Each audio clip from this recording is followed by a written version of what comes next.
Hello friends, welcome back to Kalaisemi kitchen. பாயாசத்துலேயே நிறைய விதமான பாயசம் செய்யலாம். அதில் ரொம்பவே ஸ்பெஷல் அண்ட் டிஃப்ரெண்ட்டான ஒரு பாயசம்னு பார்த்தீங்கன்னா ஜாக்ஃப்ரூட் பாயசம் தான். இந்த பலாப்பழ பாயசம் ரொம்ப சுவையாக இருக்கும். எப்படி செய்கிறதுன்னு பார்ப்போமா? பலாப்பழம் நல்லா ஃப்ரெஷ்ஷாக இருக்கும்போது இந்த பாயசம் செஞ்சோன்னா சுவை அட்டகாசமாக இருக்கும்.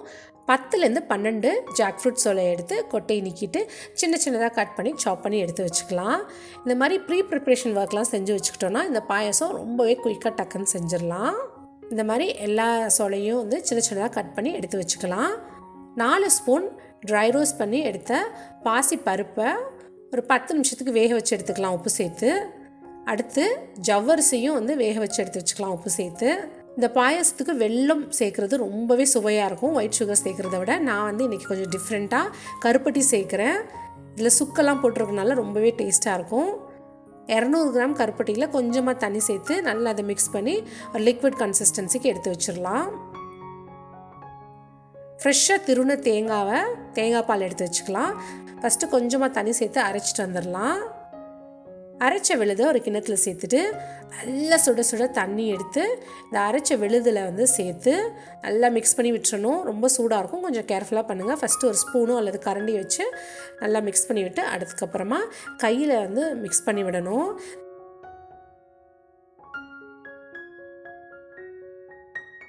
இப்போ ஃபில்ட்ரு யூஸ் பண்ணி தேங்காய் பாலை பிழிஞ்சு எடுத்துடலாம். நல்ல கெட்டியான தேங்காய் பால் நமக்கு கிடச்சிருச்சு. இப்போ இதை எடுத்து ஒரு ஓரமாக வச்சுட்டு அடுத்து பாயசம் செய்கிறதுக்கு ரெடி பண்ணிடலாம். ஸ்டவ்வில் ஒரு பேன் எடுத்து வச்சு 2 ஸ்பூன் நெய் சேர்த்துக்கலாம். நெய் உருகினதுக்கப்புறமா கைப்பிடி நிறையா முந்திரியை சேர்த்துக்கலாம்.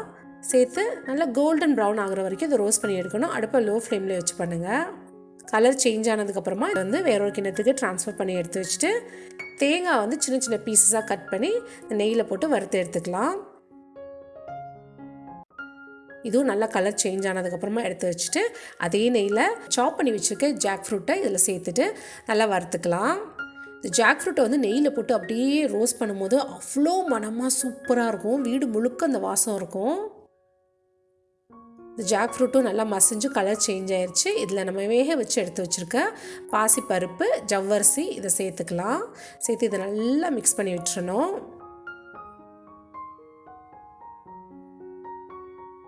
சுவைக்கு கொஞ்சமாக உப்பு சேர்த்துக்கலாம். ஒரு 1/4 சீட்டிக்கு உப்பு சேர்த்துக்கோங்க. சேர்த்ததுக்கப்புறமா இதையும் நல்லா மிக்ஸ் பண்ணிவிட்டு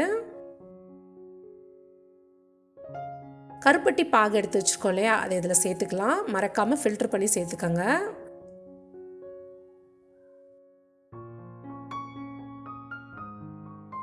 நல்லா கெட்டி ஆயிடுச்சு. இதில் 2 ஏலக்காவை இடித்து இதில் சேர்த்துக்கலாம். ஃப்ரெஷ்ஷாக ஏலக்காய் தட்டி சேர்க்குறதுனால இன்னும் ரொம்பவே மணமாக இருக்கும்.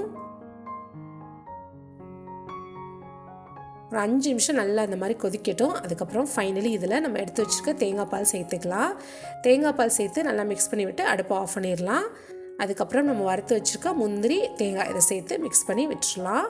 கொஞ்சம் லிக்விட் கன்சிஸ்டன்சியில் தான் இருக்கும். நேரம் ஆக ஆக நல்லா திக் கன்சிஸ்டன்சியில் பர்ஃபெக்டாக இருக்கும். ஜாக்ஃப்ரூட் பாயசம் ரெடி ஆயிடுச்சு. ட்ரெடிஷ்னல் ஜாக்ஃப்ரூட் பாயசத்தில் பாசிப்பருப்பு ஜவ்வரிசிலாம் சேர்க்க மாட்டாங்க. நான் ஒரு மிக்ஸ்டு வெர்ஷன் ட்ரை பண்ணியிருக்கேன். ரொம்பவே டேஸ்ட் சூப்பராக இருக்கும். ட்ரை பண்ணி பார்த்துட்டு எப்படி இருக்குன்னு எனக்கு கமெண்ட் செக்ஷனில் சொல்லுங்கள். இந்த வீடியோ பிடிச்சிருந்ததுன்னா லைக் பண்ணி ஷேர் பண்ணி மறக்காமல் நம்ம சேனலையும் சப்ஸ்கிரைப் பண்ணுங்கள். கூடவே பக்கத்தில் இருக்க பெல் ஐக்கானை கிளிக் பண்ணிங்கன்னா நான் போடுற வீடியோஸ்லாம் உங்களுக்கு நோட்டிஃபிகேஷனில் வரும். தேங்க்ஸ் ஃபார் வாட்சிங்.